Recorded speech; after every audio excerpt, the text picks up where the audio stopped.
How's it going, you sexy beasts? I hope y'all had a fantastically awesome weekend as we round it all off with another Subscriber Sunday Q&A.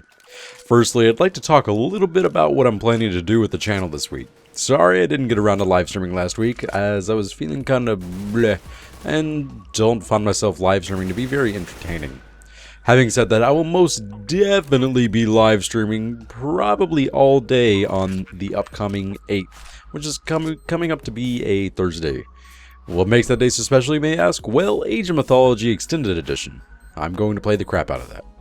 Anyway, planned content for this week. I want to talk a little bit about weaponry in Planetside 2 in comparison to a very famous game of Team Fortress 2 and how each side does things right or wrong. That should be a pretty fun talk about to spark a discussion with you guys. Also, if you missed my latest weapon review of the LC2 links, go ahead and check it out and let me know if it's terrible or if you'd like me to continue making more.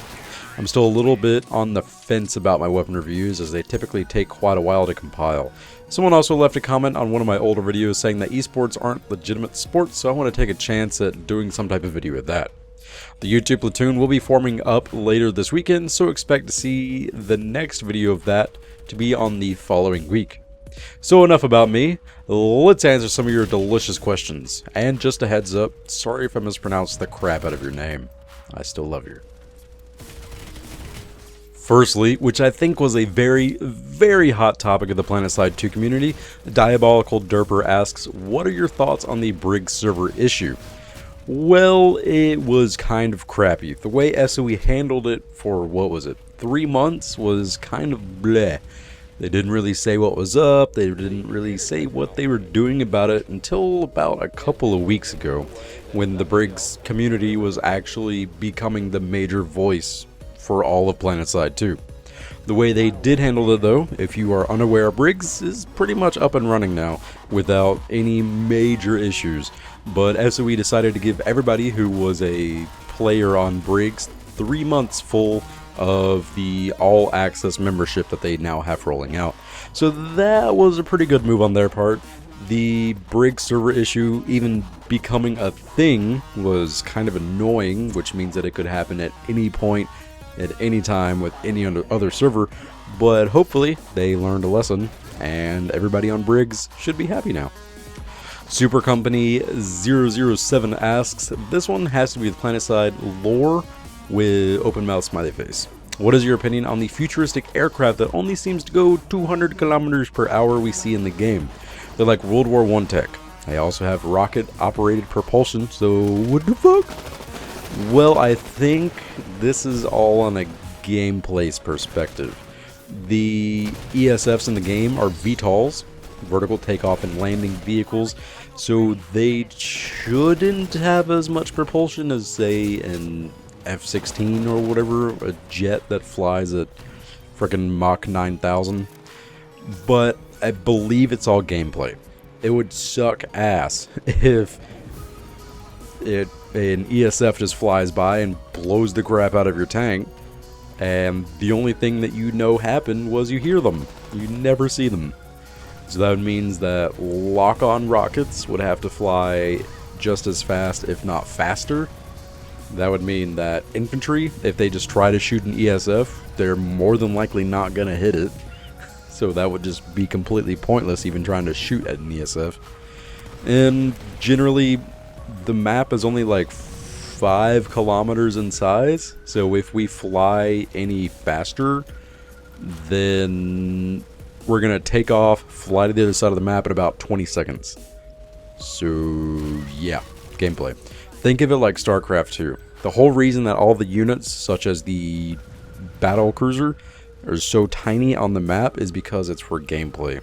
All the cinematics and stuff, the battle cruisers are freaking massive. So they're all shrunk down, so the whole map isn't one battle cruiser or carrier or what's it. Zetbat asks, do you update your PC often? Not quite. The last component I purchased for my computer was back in July of 2012. Sure, I don't really update that often. If I had a bajillions of dollars, I probably would, but that is not the case.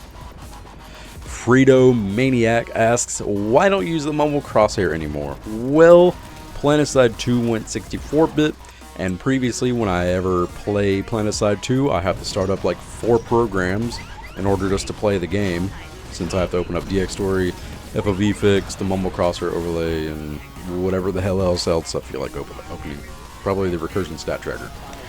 And now that it's 64-bit, that pretty much broke everything. And now if I want to play the game, I'll have to open up the launcher, change the name of the Planetside 2 EXE, then open up all my programs, and then start the game. Which, that's too much crap to do to enjoy the game. So that's why I don't use it anymore. I probably will if Mumble gets a 64-bit client. Their Planetside 2 allows the crap to work interchangeably without having to rename EXEs, but that's the reason. Frost Machine asks, how would you react if some random person left a PlayStation 4 or Xbox One at your front door with a copy of Destiny when it comes out? That would be crazy. I wouldn't even know what to think. I would probably sell it if it was an Xbox One. But if a PS4 came to my front door with Destiny when it came out, I'd probably flip my shit. I don't know. That'd be neat. I wouldn't expect anybody to do that, obviously. But if somebody did do that, I would be eternally grateful. And Single Snipes Bacon asks, do you speak any other languages? No, I am a typical American. I'm really boring. I would love to learn some more languages, which I would probably pick up Rosetta Stone, just to learn, like, some random-ass language nobody cares about, just to say that I can. O-Rare asks, what are your thoughts on the attack on Connery from all the Briggs members?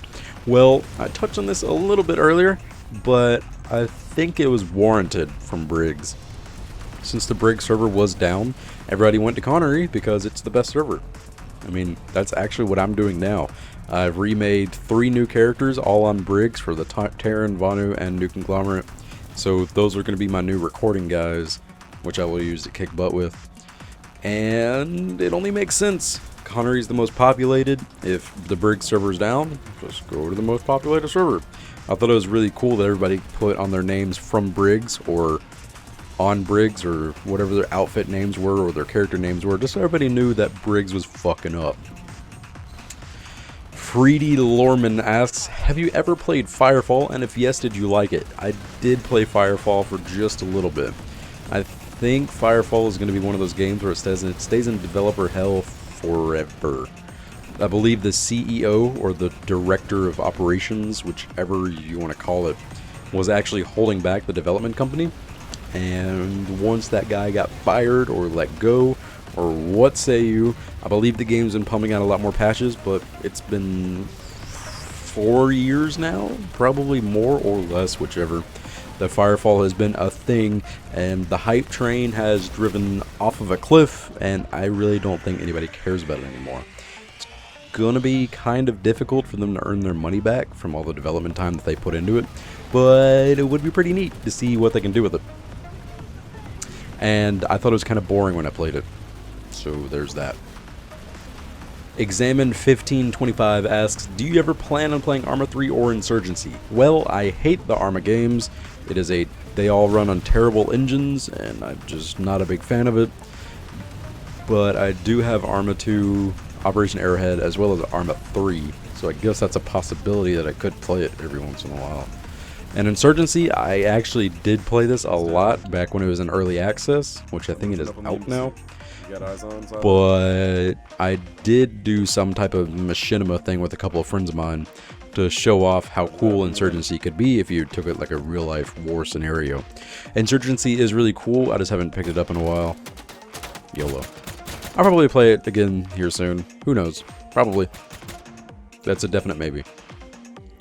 Snoppy War asks, what do you think of the graphics in Planetside 2? I've heard a lot of people say it sucks.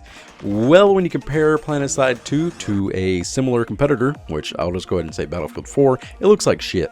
Planetside 2 is a lot more demanding than Battlefield 4 and looks like half as good.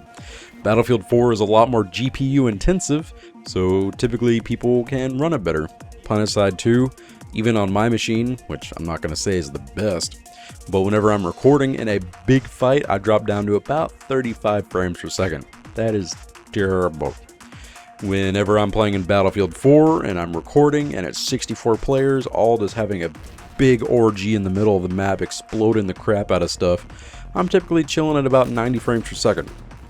Sure, comparing Planetside 2 with its kinda cartoony aesthetic and really bad environment textures compared to Battlefield 4 and its 100% deliciousness, comparatively, Planetside 2 does kinda sting. But it is free to play, so you can't really knock it for that. Pacey asks, what are the best graphics options for high ESF Tracer visibility? Love your vids, by the way. And I love your face. But I believe ESF Tracers run the same with Infiltrator Cloaking does. So under your options, I believe there's just a general options thing, not overall options, but like general quality. Set that to medium or high, and then you can just adjust everything else as normal. If you have that general quality set to low, then infiltrators will be completely invisible. If it's set to medium, then infiltrators are kind of like that watery look, kind of like active camo from Halo. And then if you have it set to the third option high, then it looks like that moving class. So I believe that would be the same way for ESF tracers. So the higher you have that set, the better visibility you have, which you can just alter whichever else you need to bring your performance back in line, which turning off shadows will help a ton.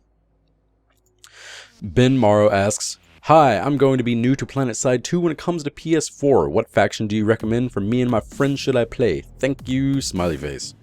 Well, I'm not sure if I've said this before. I've said it in a comment, I'm sure, which I would recommend playing Terran Republic. They have the fastest firing weapons, the lowest damage, and the highest magazine size.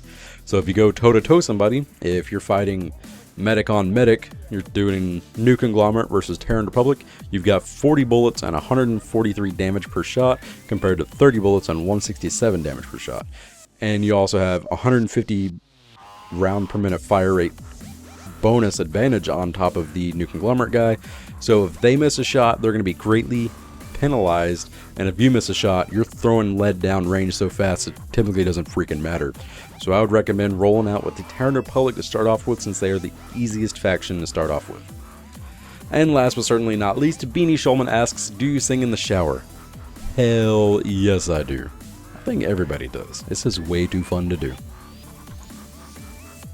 There you have it, you sexy beasts. Hopefully you all enjoyed this week's Subscriber Sunday Q&A, and if you did, please spread it around with your friends, your pets, your favorite household appliances. It all helps. General viewership on the series seems pretty low, and it's making me a sad panda. Anyway, I hope you all have a fantastic start to your week, and be sure to stay a sexy ass beast as usual. If you like this episode, go ahead and give it a big ass thumbs up, and I will see you guys in the next episode.